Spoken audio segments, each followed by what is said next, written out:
Welcome to the Metropolitan Community Church of San Francisco.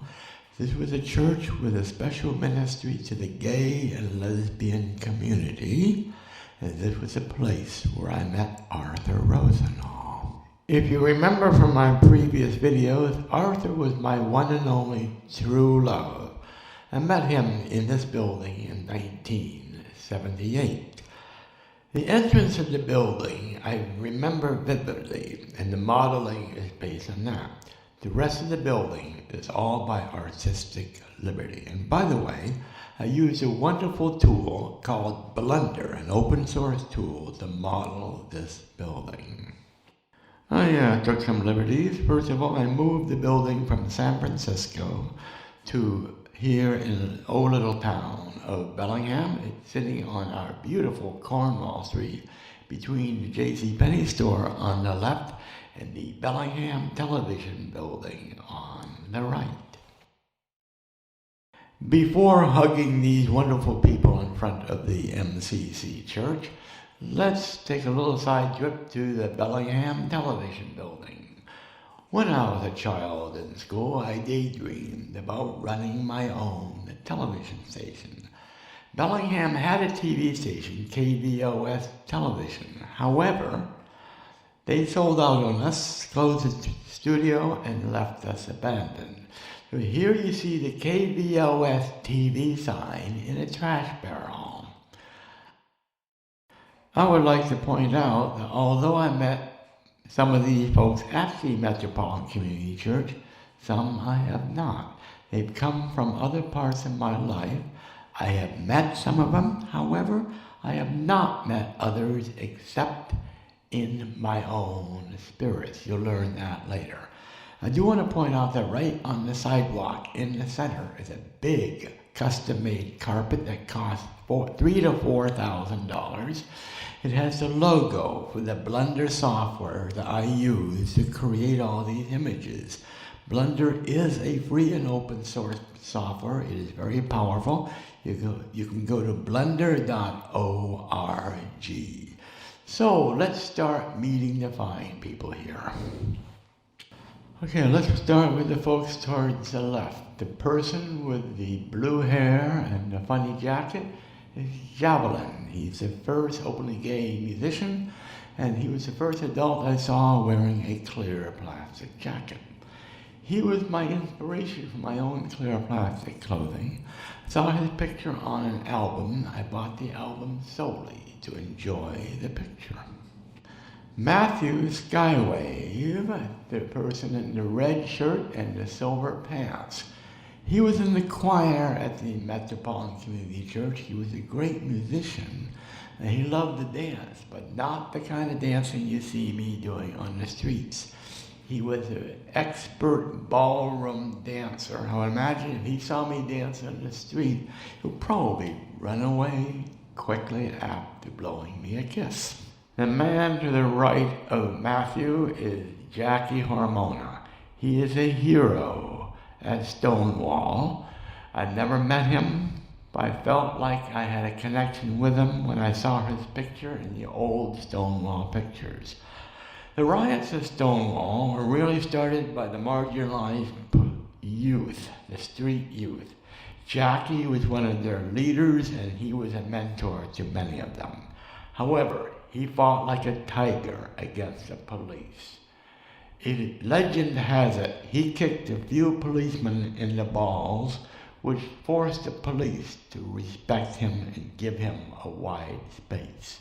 After Stonewall, during Pride, Jackie danced wildly. He would shimmy up light poles and dance on top of the light fixtures, or he would climb up on the building awnings and dance on the awnings. Sometimes he'll fall through the fabric. The police and building owners and building managers did not like Jackie. I feel that right now, Jackie, who had died of AIDS, is in the bedchambers of the angels along with Arthur, and Jackie is now guiding me, helping me, improving my dance techniques for you folks here in Bellingham. To the right of Jackie Hormona, wearing the pink floral necklace, is none other than Harvey Milk, the gay supervisor in San Francisco. A wonderful man. Harvey Milk was active in the Metropolitan Community Church. He would sometimes give communion. He has given me communion a few times, as well as he would kiss me on the forehead.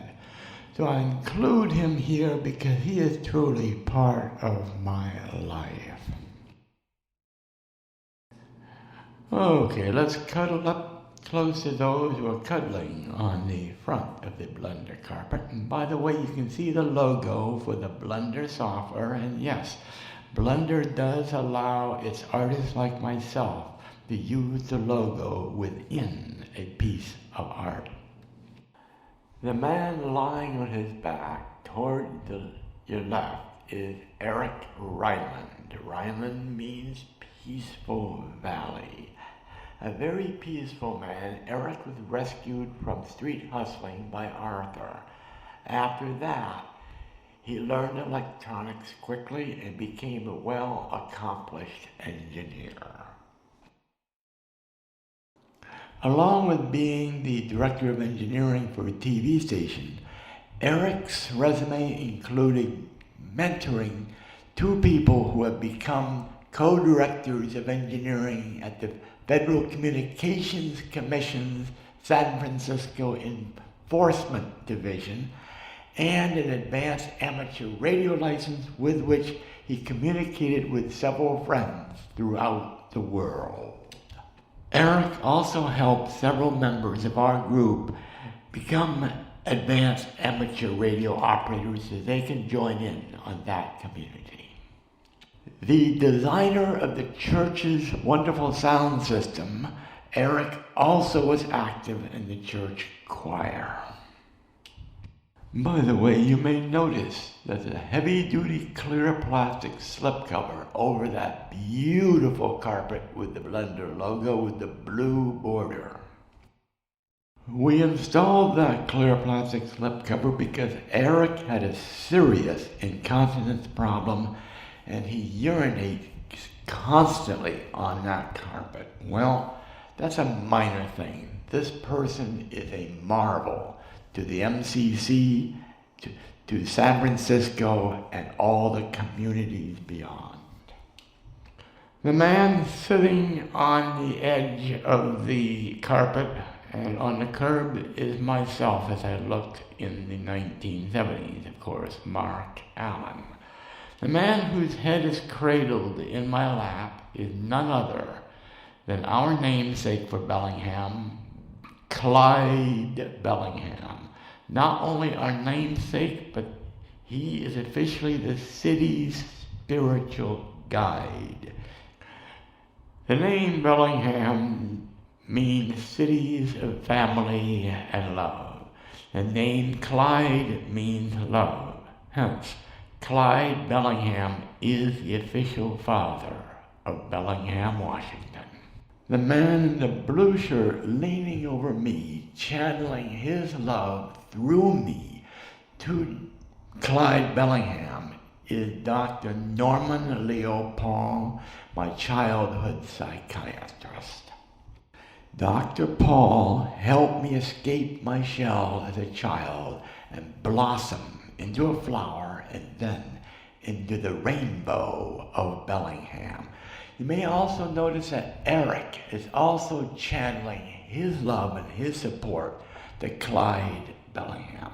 Clyde needs all the love he can get through him to bless our beautiful city of Bellingham, Washington, and our wonderful people. Well, here we are at the entrance to the MCC building. As I mentioned, I vividly remembered that entrance with the round arches over the doors. The rest of the building is vague in my memory, so some of this is artistic liberty in my mind. Now, here and standing just behind the beautiful Blender logo is our minister. Jim Peace. Peace meaning peace and love. Jim fully understands the hard times that we had in our lives. Many of us, yes, were kicked out of our homes. Jackie Hormona was one of them.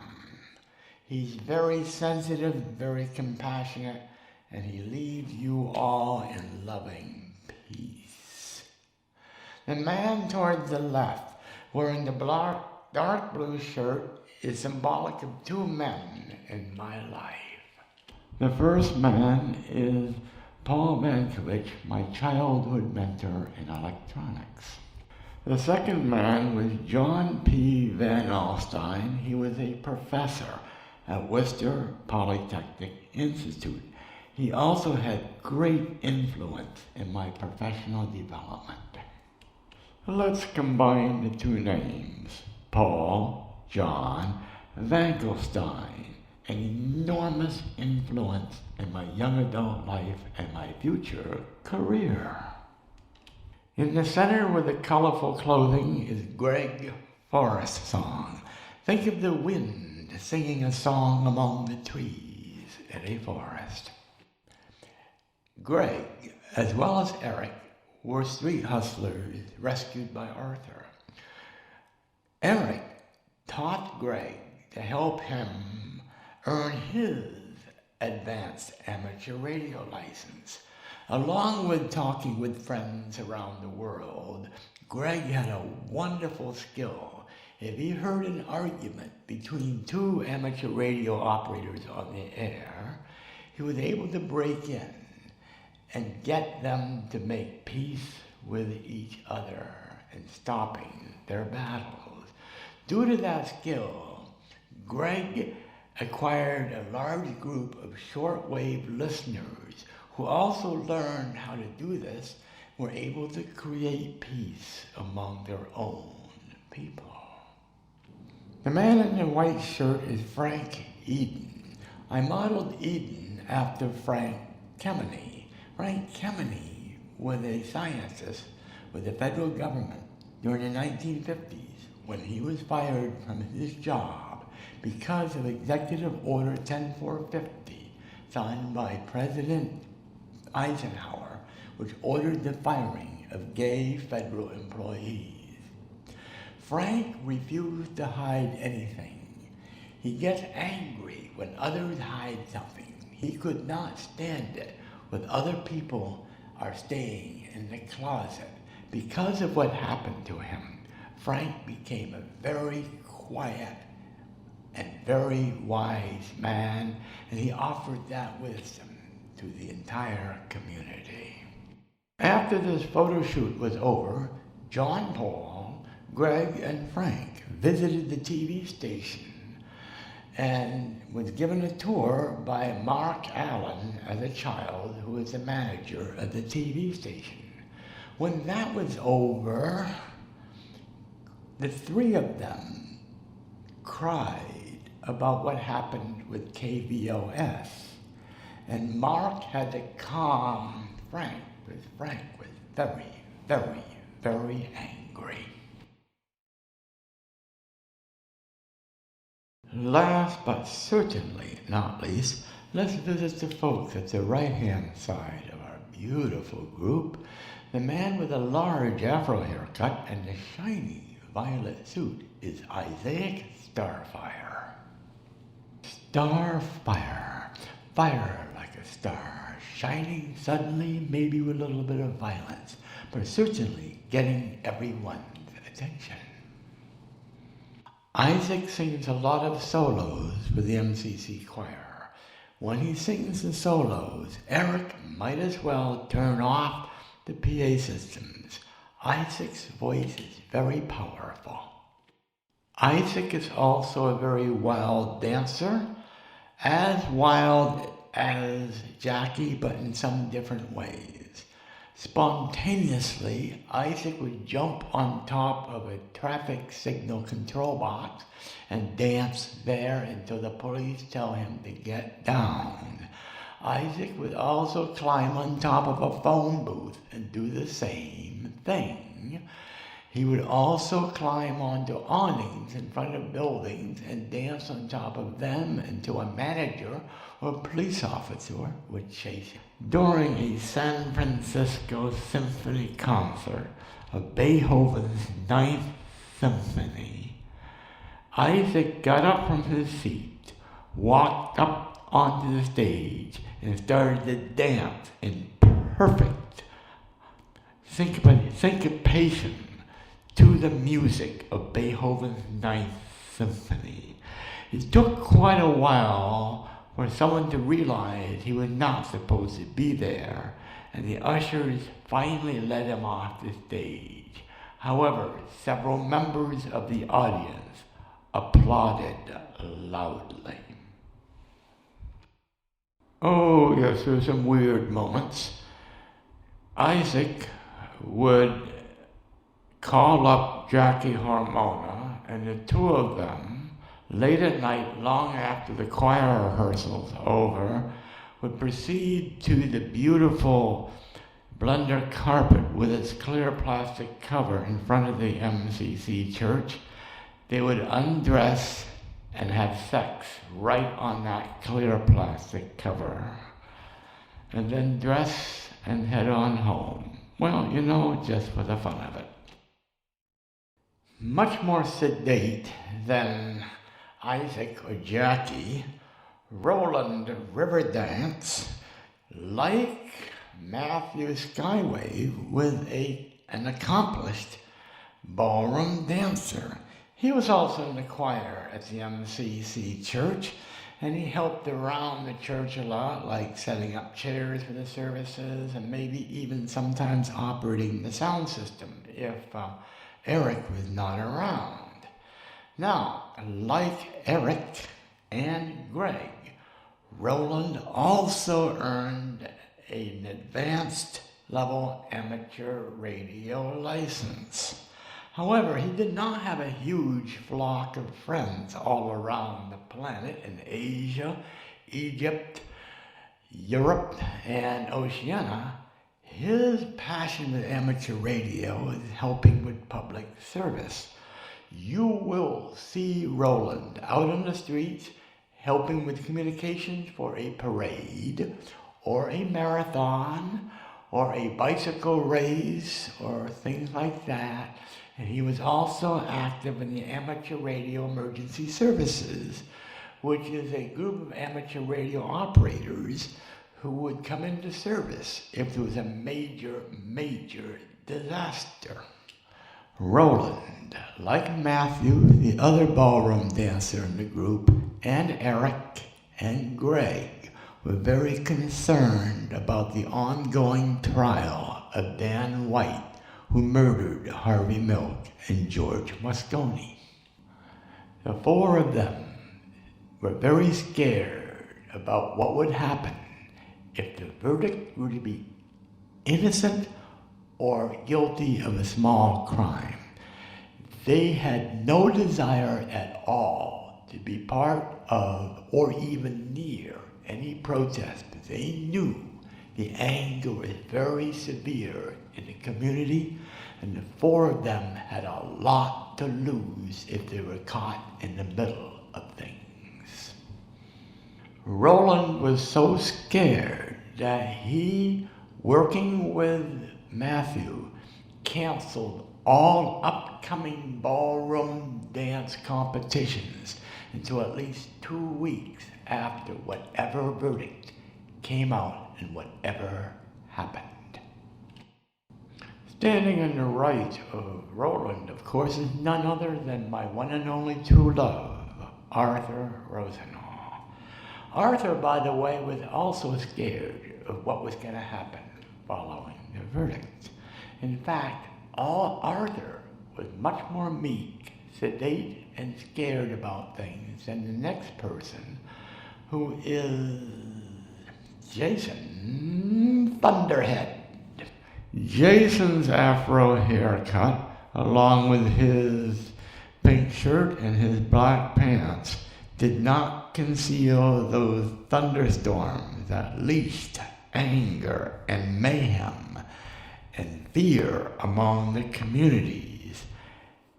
Jason was very smart technically. He was also an amateur radio operator, and he was an accomplished electronic engineer. However, unlike Eric or Jason, his use of technology was to inflict mayhem and punishment against his own perceived ideas of things done wrong. Let's elicit a conversation we had at a dinner party. Years after Stonewall, Jason, who has since calmed down and joined the choir, along with myself, Arthur, Eric, Roland, and Greg, and Matthew, were at a local restaurant where they went after each rehearsal. It was a family tradition. Among the merriment of conversation, Jason stood up, grabbed a knife, and gently tapped a drinking glass, causing a clinking sound. Those around the table, and even some in the restaurant, quieted down. Jason spoke loudly. "Folks, I would like to make a confession. My use for technology, including amateur radio, was much, much more nefarious years ago. I learned how to jam radio and TV stations and cause a lot of mayhem. You all surely remember the White Night riots. Do you also remember seeing in the news that the police department lost all radio communications? Well, please accept my most humble apologies. I made a homemade high-power radio jamming system that wiped out all police radio communications to the base station of the police department. The room was completely silent. It took a while. First one person clapped, then others joined in. Then 2 or 3 people stood up and clapped, and soon, within 15 seconds, the entire restaurant was in standing ovation for Jason. Eric threaded his way through the crowd, grasped Jason's head with his hands, and planted a full mouth-to-mouth kiss with Jason and said, "Jason, you know, my dear, I thought that police thing was you. I love you." The two embraced, and the applause continued on. The end. Thank you for watching my video, and of course with all videos, if you see me skipping and dancing around the streets of Bellingham, or dancing in the weight room of the YMCA, or dancing on the Taylor Street swimming dock, join in. Dive into the water with me, the water is fine. And of course, may you take within your hearts my compassionate, fulfilling, and endearing love to you all. And remember, Clyde Bellingham also loves you all.